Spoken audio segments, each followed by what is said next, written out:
Welcome বন্ধুরা, আমার educational hub চ্যানেলে সবাইকে স্বাগত। এই মুহূর্তে যে গুরুত্বপূর্ণ নোটিফিকেশন বেরিয়ে এসেছে সেটা হচ্ছে জলপাইগুড়ি ডিস্ট্রিক্ট থেকে। তো জলপাইগুড়ি ডিস্ট্রিক্টের বিভিন্ন ব্লকে আশাকর্মী রিক্রুটমেন্টের বা আশাকর্মী নিয়োগের বিজ্ঞপ্তি বেরিয়ে গেছে। তো চলো দেখে নিই কোন কোন ব্লকে আশাকর্মী নিয়োগের বিজ্ঞপ্তি বেরিয়েছে। তো এই হচ্ছে ব্লকগুলো, দেখো এখানে প্রথম যে ব্লকটা রয়েছে এখানে নামটা লেখা নেই, ক্রান্তি ব্লক। তারপর হচ্ছে সদর ব্লক, তারপরে মাল ব্লক, তারপরে ব্লক হচ্ছে দুর্গাপুর, তারপর Matiali block, Banarhat block, Maynaguri block এবং নাগরাকাটা ব্লক। এই কয়েকটি ব্লকে হচ্ছে নোটিফিকেশান বেরিয়েছে। তোমরা আমার ভিডিওর ডেসক্রিপশন বক্সে ডাইরেক্ট লিঙ্ক দিয়ে দেবো, সেখানে গিয়ে তোমরা তোমাদের কোন ব্লক সেই ব্লকের নোটিফিকেশান ডাউনলোড করে কতগুলো ভ্যাকেন্সি আছে সেটা তোমরা ব্লক ওয়াইজ এবং জিপি ওয়াইজ দেখে নিতে পারবে। তো ঠিক আছে, তো আমি এখন একটি ব্লক প্রথম যে ব্লকের নোটিফিকেশান ছিল সেটা ডাউনলোড করে রেখেছি। সেই নোটিফিকেশান দেখব, পড়ে দেব এবং কোথায় জমা করতে হবে, কি করতে হবে, সবগুলো তো সেম। যাদের যে ব্লক সেই ব্লক অনুযায়ী সেম, যোগ্যতা সেম। তো একটা ব্লক আমরা দেখলে সম্পূর্ণটা বুঝে যাব। তো চলো আমরা প্রথম যে নোটিফিকেশানটা ডাউনলোড করে রাখা আছে সেটা দেখে নিই।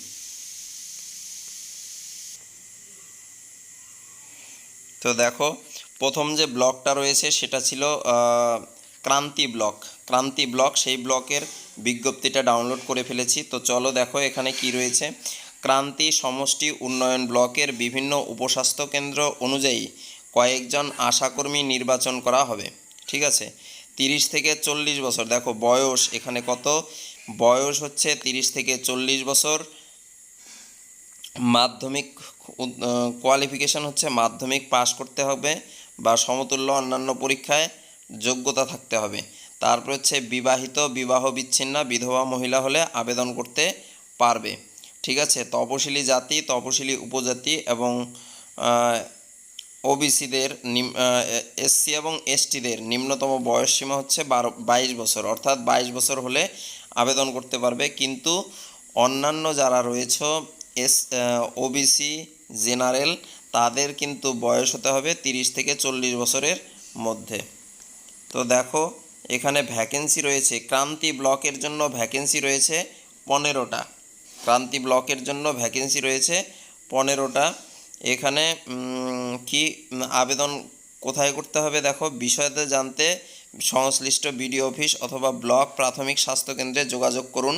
আবেদনপত্র জমা দেওয়া যাবে 12/9 থেকে 27/9 পর্যন্ত, অর্থাৎ 12ই সেপ্টেম্বর থেকে 27 সেপ্টেম্বরের মধ্যে বিকেল 5 ঘটিকা পর্যন্ত, রবিবার বাদে। তাহলে রবিবার বাদে এবং যে কোনো ছুটির দিনটা এড়িয়ে যেও তোমরা, এখানে ছুটির দিনটা লেখা নেই, সেই ছুটির দিন বাদে তোমরা 12 থেকে 27 সেপ্টেম্বরের মধ্যে তোমাদের ব্লক অফিসে গিয়ে জমা করতে পারবে আবেদনপত্র। আর আবেদনপত্র কিন্তু তোমরা এখান থেকেও পেয়ে যাবে, বা তোমরা যদি ডাউনলোড করে নাও সেখান থেকে নিলেও হবে। কি কি ডকুমেন্ট দেখো সাথে জমা করতে হবে, এই ডকুমেন্টগুলো লাগবে। যেমন ভোটার কার্ড অবশ্যই লাগবে, রেশন কার্ড, আধার কার্ড, অ্যাডমিট কার্ড, মাধ্যমিক অ্যাডমিট, মাধ্যমিক মার্কশিট, তারপর অন্যান্য যদি শিক্ষাগত যোগ্যতা থাকে সেগুলো লাগবে।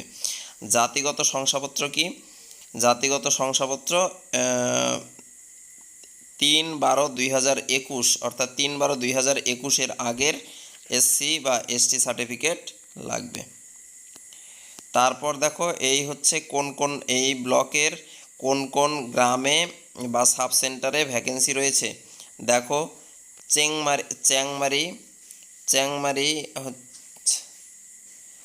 চ্যাংমারিতে ভ্যাকেন্সি রয়েছে 1 2 3 4, 4টি ভ্যাকেন্সি রয়েছে চ্যাংমারি জিপিতে। ঠিক আছে, তারপর ক্রান্তি জিপিতে রয়েছে 1 2 3 4 5টি ভ্যাকেন্সি, ক্রান্তি জিপি। তারপর লাটাগুড়িতে রয়েছে 1 2 3 4 5টি ভ্যাকেন্সি। তারপর মৌলানিতে রয়েছে 1টি ভ্যাকেন্সি। তো এই করে 15টি ভ্যাকেন্সি এখানে রয়েছে। তোমরা তোমাদের ব্লগ ডাউনলোড করে নিলে সেখান থেকে কিন্তু দেখতে পারবে।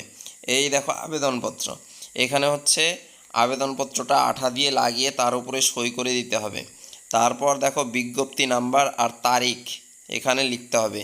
প্রত্যেকটা বিজ্ঞপ্তিতে দেখবে বিজ্ঞপ্তির নং লেখা রয়েছে, পাশে তারিখ লেখা রয়েছে, সেটা কিন্তু লিখতে হবে। তারপর দেখো আবেদনকারীর নাম, স্বামীর নাম, পিতার নাম, ঠিকানা, তারপর বসবাস অনুযায়ী শংসাপত্র অনুযায়ী কোথায় ঠিকানা, গ্রাম এবং গ্রাম পঞ্চায়েতের নাম, ব্লকের নাম,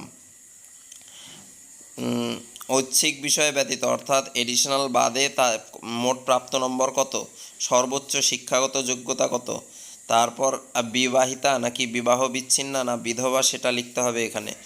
তারপর জন্ম তারিখ লিখে দিতে হবে। তপশিলি জাতি বা অনগ্রসর শ্রেণী বা সাধারণ কোনটা সেটা টিক দিতে হবে। যে উপস্বাস্থ্য কেন্দ্রের জন্য আবেদন করছেন সেটা লিখতে হবে, মোবাইল নাম্বার লিখতে হবে, আর আবেদনকারীকে এখানে স্বাক্ষর করতে হবে। আবেদনপত্র সঙ্গে কি কি জমা করতে হবে তোমাদের আগেই বলা রয়েছে, এখানেও দেখো রয়েছে। যারা ইংরেজিতে আবেদন করবে তারা এই অ্যাপ্লিকেশন ফর্ম সেমভাবে লিখে দিবে, ঠিক আছে। লিখে তোমাদের নির্দিষ্ট যে বিডিও অফিস রয়েছে, তোমাদের নিজস্ব বিডিও অফিস, সেখানে জমা করবে। তো এই ছিল ভিডিওটা ভালো লাগলে বন্ধুদের সাথে শেয়ার করে দিও, লাইক করে দিও। এই ধরনের বিভিন্ন নিয়োগ সংক্রান্ত ভিডিও পেতে অবশ্যই চ্যানেলটাকে সাবস্ক্রাইব করে দিয়ে পাশে থাকা বেল আইকন